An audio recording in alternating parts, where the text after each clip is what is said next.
Laude, Florida, a spot on the Seaboard Airline Baldwin to Tampa main line, a route that's become CSX's only through track into central and southern Florida. The two locomotives on Q613 this morning are a novelty, two of CSX's new SD40-3s.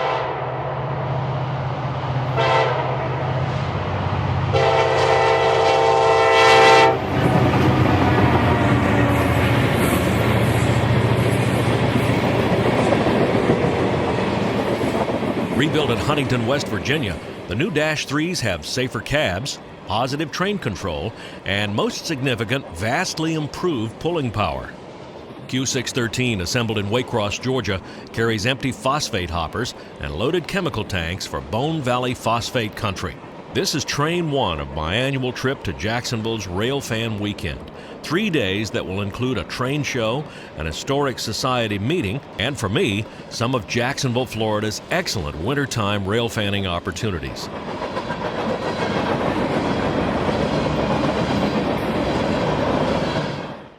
North on the S-Line, about 20 miles, is Baldwin Yard. Here at the north end, the SAL Tallahassee sub crosses the ex-Florida Railroad from Callahan to Waldo, now part of the CSX S-Line. Track expansion is moving ahead here. Soon a new double diamond will cross the Tallahassee line. Connection tracks are being upgraded on 3 quadrants, and even the northeast quadrant, removed decades ago, is rumored to be coming back. None of this seems to be slowing the traffic at Baldwin on this day. Not 5 minutes after I arrive, here comes Q741. Tropicana empties out of the Duval intermodal ramp, rounding the connection to head south toward Tampa.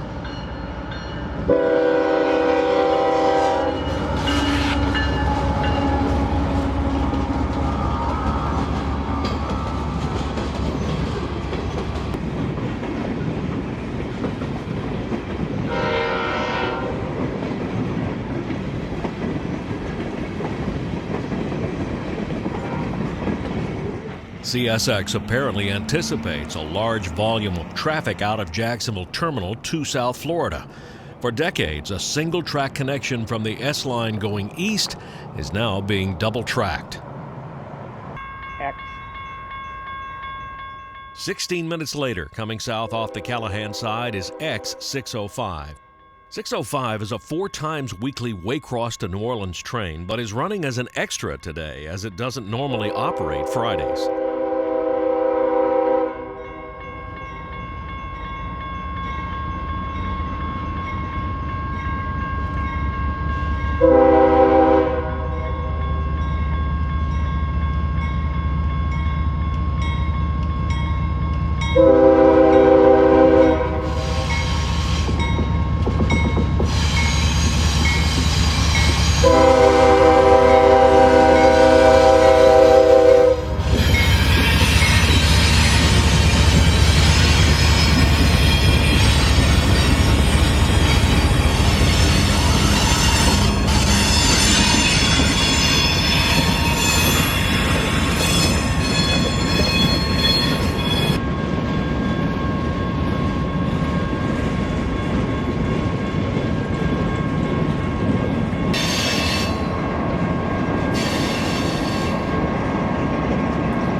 The Baldwin March continues with a company ballast train that could be destined for any of 10 places right now on the Florida Peninsula.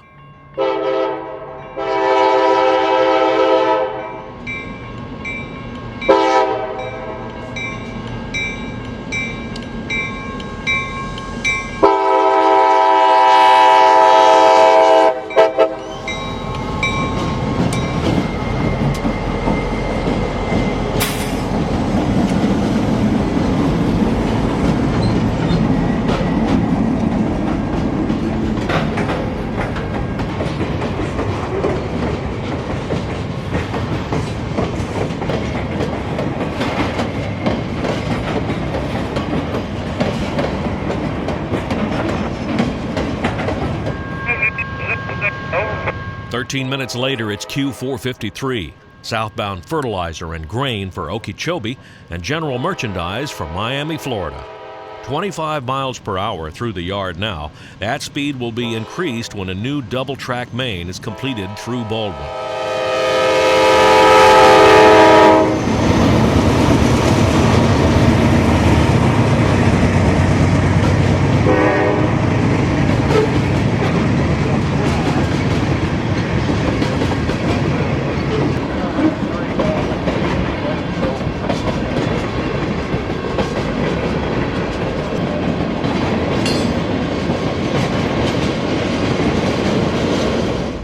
Another 7 minutes, and here comes Y something or other. I didn't get the train number on this guy.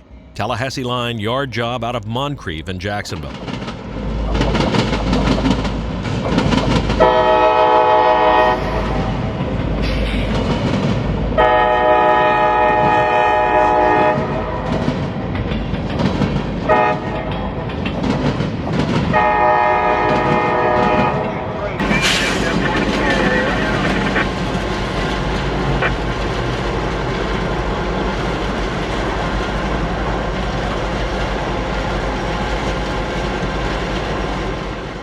I chased this guy for a few miles toward Jax, but broke off the pursuit at Carnegie Siding, where a rail train was working.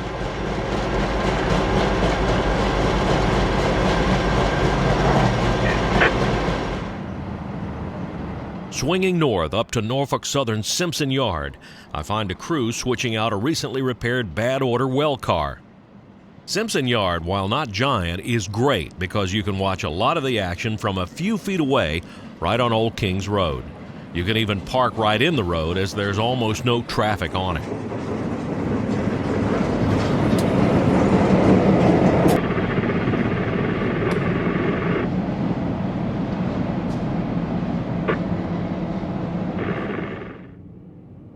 At sunup Saturday morning, I'm southbound coming into Denmore connection. The signals say there's good news in store. Something passing through on track 2, the left-hand side, likely Amtrak, and something coming on track 1, maybe an intermodal taking the connection to Duval Yard. Denmore is CSX's northern gateway into Jacksonville. On the A line at milepost 635, Denmore allows trains to continue straight on into Jacksonville or take a right turn and enter CSX's Duval Yard from the north. Duval was built in the 1980s on the Atlantic coastline-owned land to meet the coming market for intermodal or piggyback trailer service. To access the property, Seaboard Coastline had to cross the Southern Railway's Jacksonville Main, probably the last crossing of 2 mainline railroads built in the state of Florida. Our signals kept their promises. First train of the morning is a late Amtrak 53, the southbound auto train.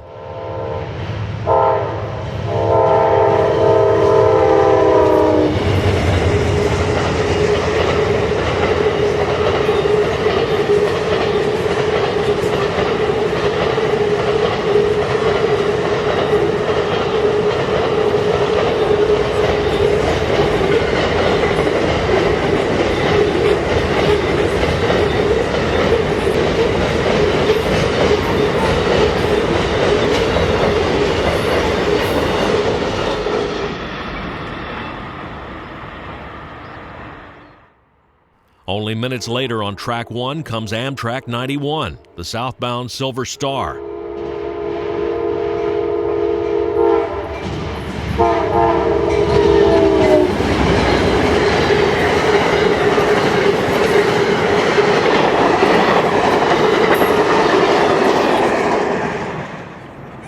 And here's the reason I love Denmore in the morning. Things get really busy here.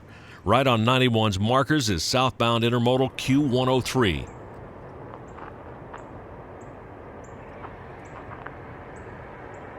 According to ex-Waycross Terminal Superintendent Gus Carl, the land Duval currently occupies was, in 1971, being considered for Rice Yard, the giant hump yard that would eventually be built in Waycross, Georgia.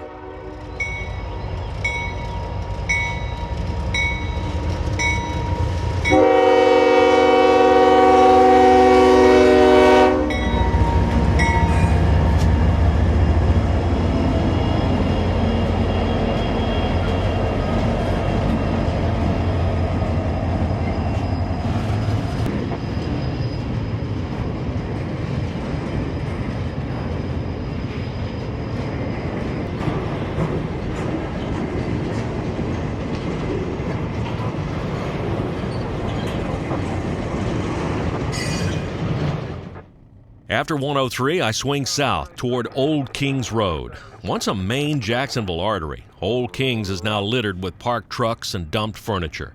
CSX closed its giant crossing in the 90s, making the road useless. From the east side, you can watch CSX working the north end of its Moncrief yard, often with real yard switchers. Only place in Florida I've found they use them.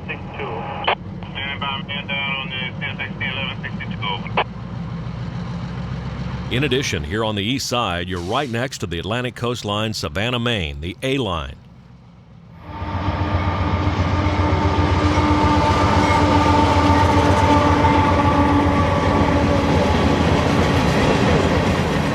This is Rock Train K924, empties returning from Wildwood, Florida to Junction City, Georgia. The west side of Old Kings Road, 50 yards across the tracks, requires a 2.5-mile drive around Edgewood Road and then eastward on Old Kings. This side puts you a little closer to yard operations. Unusual movements like this NS job working on CSX rails are not uncommon. But Old Kings Road can be trouble. If NS is working a train up or down to the FEC, especially a long intermodal one, switching ops can block Old Kings for extended periods. I was caught here 2 years ago for over an hour, and if the train stretches across St. Clair Street, there's no way out of the neighborhood.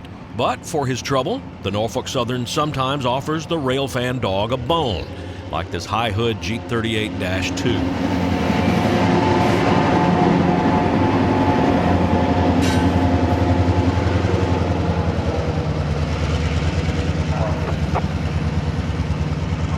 Back down Old Kings and south on Edgewood 3 miles, and you're on the Seaboard Tallahassee line. This is the Chinatown lead, sometimes very busy with local ops, but not on this cold, windy Saturday. I moved back east to a known hotspot, Duke's Crossing. Not a true crossing anymore. Duke's is actually a junction point where NS sachets onto the CSX A line, then back off again as the FEC. As I arrived at Duke's, so did NS Train 295, a transfer of container traffic to the FEC.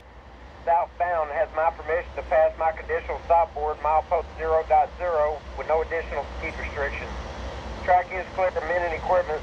Please give me some bell and whistle over the bridge. You'll be running southbound against the current on northbound Maine. Over. I'll be running southbound against the current.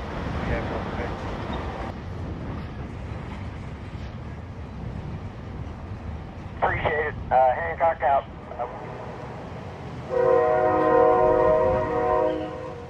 Like every other railroad-heavy neighborhood, this part of Jacksonville, generally known as Springfield, is mostly industrial and lower-cost residential. But it is the center of Jacksonville rail fanning. Here at Stockton Street, the Tallahassee line comes into the Beaver Street Junction. Coming east out of Duval Ramp is Y122, bringing an intermodal train into Moncrief Yard.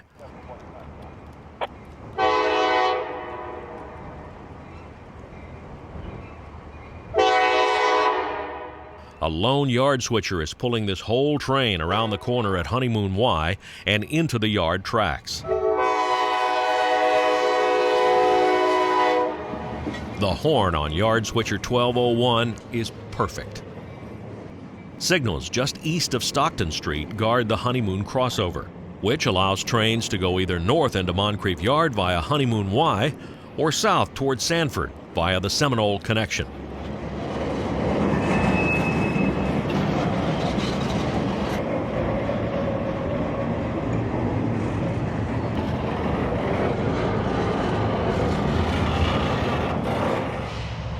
Yard, man. 2 hours later, I'm back up on the north end where another intermodal is coming out of Duval, but this time out the north end toward the Savannah, Maine.